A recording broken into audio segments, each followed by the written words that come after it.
Kitab Imamat pasal 6.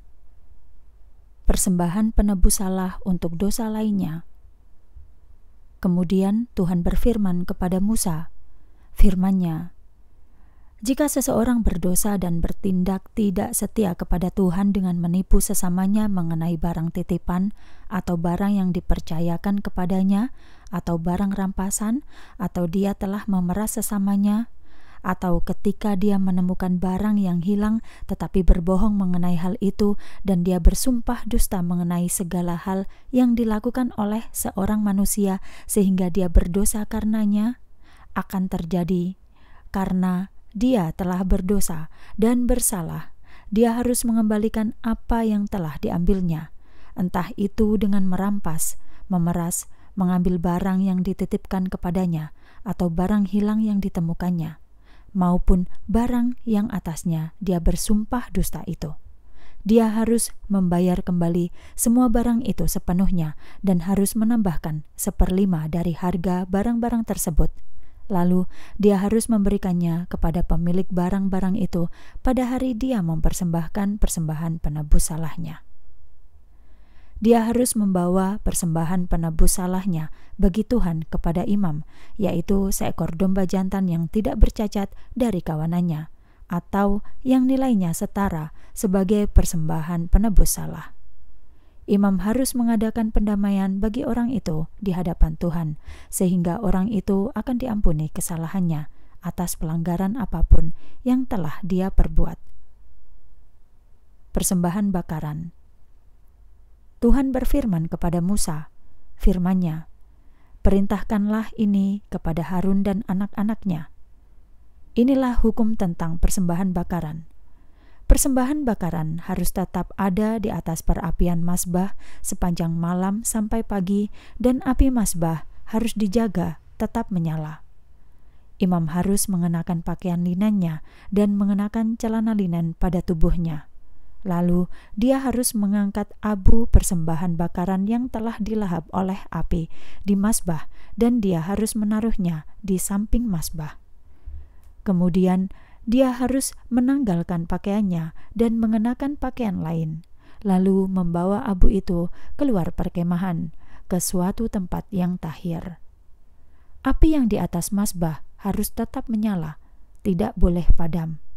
Setiap pagi, imam harus membakar kayu di atas mazbah dan meletakkan persembahan bakaran di atasnya.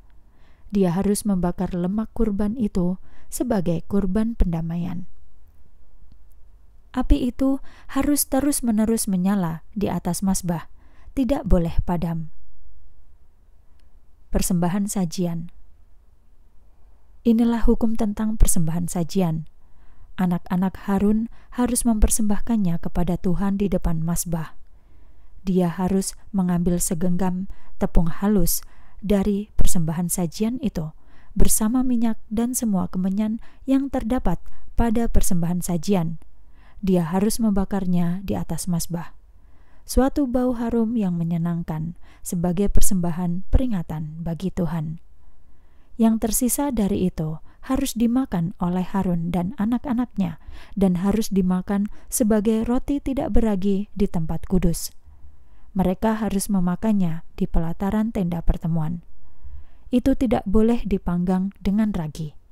Aku telah memberikannya sebagai bagian mereka dari persembahan dengan api milikku. Itu adalah yang maha kudus, sama seperti persembahan penghapus dosa dan persembahan penebus salah. Setiap laki-laki dari keturunan Harun boleh memakannya.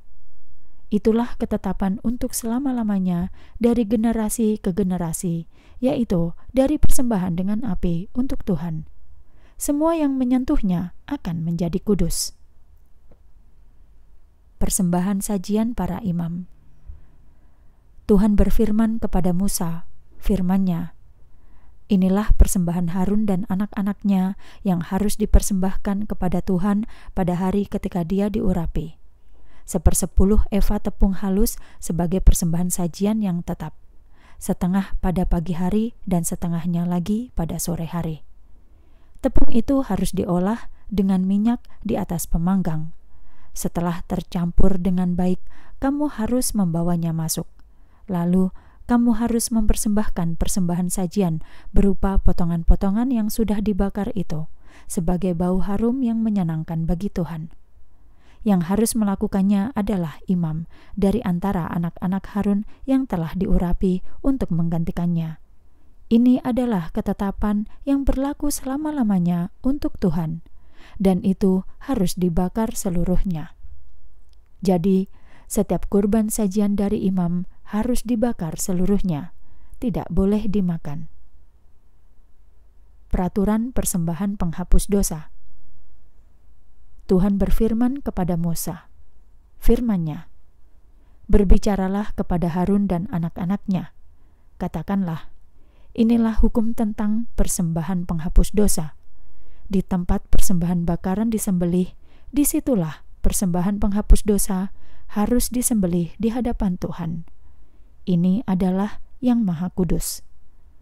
Imam yang mempersembahkan persembahan penghapus dosa itu harus memakannya. Dia harus memakannya di tempat kudus, yaitu di pelataran tenda pertemuan. Segala sesuatu yang menyentuh daging itu akan menjadi suci. Dan jika ada darahnya yang terpercik pada pakaian, kamu harus mencuci bagian yang terpercik itu di tempat kudus. Lalu belanga tanah yang dipakai untuk merebusnya harus dipecahkan. Namun, jika daging itu direbus dalam bejana perunggu, belanga itu harus digosok dan dicuci dengan air. Setiap laki-laki dalam keluarga imam boleh memakannya. Itu adalah yang Maha Kudus. Akan tetapi, persembahan penghapus dosa yang darahnya dibawa masuk ke tenda pertemuan untuk mengadakan pendamaian di tempat kudus tidak boleh dimakan, melainkan harus dibakar dengan api.